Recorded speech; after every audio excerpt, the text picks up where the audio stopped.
અને ત્રીજા પરમાત્માના ગુણ કહેતા કહે છે કે એ આનંદ સ્વરૂપ છે. સત ચિત અને આનંદ સ્વરૂપ પરમાત્મા. આનંદ સ્વરૂપ પરમાત્મા એવો છે કે આ 7 દિવસ સુધીની આપણે કથા કરીશું. કથાની અંદર ખૂબ આપણે ઉત્સાહપૂર્વક ભગવાનનું ગુણાનુવાદ આપણે સાંભળશું. આ 7 દિવસ પૂરા થઈ જશે, આપણને દુઃખ થશે કે આવા સરસ મજાના દિવસો વ્યતીત થઈ ગયા. જ્યારે પરમાત્મા એવો છે એ આ સચરાચર સૃષ્ટિનું સંકલ્પ માત્રથી એ પોતે આ સૃષ્ટિને નિર્માણ કરે છે, સહજ રીતે એનું પાલન કરે છે, અને એની ઈચ્છા જ્યારે પૂર્ણ થઈ જાય ત્યારે એ જ પૃથ્વીને એ નિમિષ માત્રમાં વિલીન કરે છે. તો આવો એ પરમાત્મા એ પૃથ્વીનું પાલન પોષણ અને સંહાર કરવામાં સમર્થ છે. અને જ્યારે સંહાર કરે ત્યારે એને ક્યાંય દુઃખ નથી થતું, એને ક્યારે પણ દુઃખ ન થાય, ક્યારે પણ હર્ષ આનંદ નથી થતો. આવો એ પરમાત્મા છે. એ સદાયને માટે આનંદમાં રહેવા વાળો પરમાત્મા છે. સત ચિત અને આનંદ સ્વરૂપ પરમાત્મા. એ પરમાત્માના રૂપ બતાવે છે. પરમાત્માનું કાર્ય શું છે? પરમાત્મા ચાલો છે તો એનું કાર્ય શું? એ શું કાર્ય કરે છે? તો કહે છે વિશ્વોત્પત્યાદિ હેતવે. વિશ્વની ઉત્પત્તિ, વિશ્વની અંદર જેટલી પણ વસ્તુઓ છે એનું પાલન પોષણ, અને અંતે જ્યારે એની ઈચ્છા આ વિશ્વ ઉપરથી ઉતરી જાય છે ત્યારે એનો સંહાર કરવામાં એ સમર્થ છે. એવો પરમાત્મા, એના 3 મુખ્ય કાર્ય છે: વિશ્વની ઉત્પત્તિ કરવી, વિશ્વની સ્થિતિ કરવી, અને અંતે એનો સંહાર કરવો. એ જ પરમાત્મા, એના 3 સ્વરૂપ, એ 3 સ્વરૂપે રહેલો પરમાત્મા, એના 3 કાર્ય છે.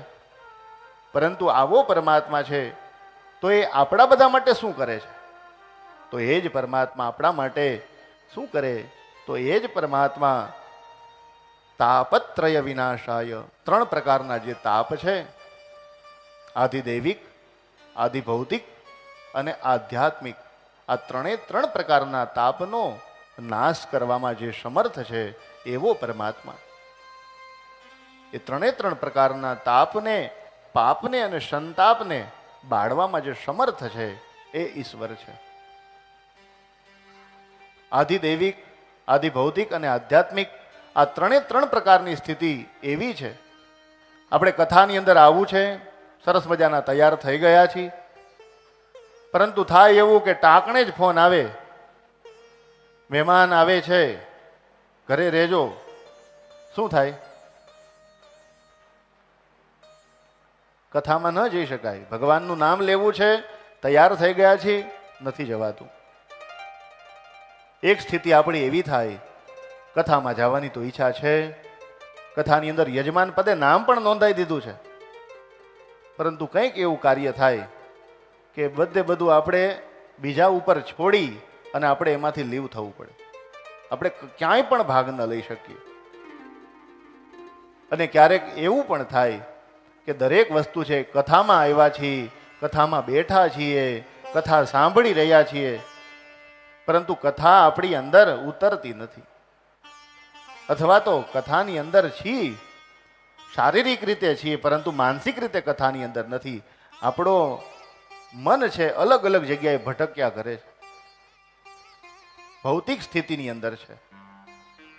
આવા 3 પ્રકારના તાપ, પાપ અને સંતાપને બાળવામાં જે પરમાત્મા સમર્થ છે એ પરમાત્માનું કાર્ય છે. આવા ભગવાન શ્રી કૃષ્ણ પરમાત્માને વયમ નુમઃ, આપણે બધા ભેગા મળી અને નમસ્કાર કરીએ છીએ.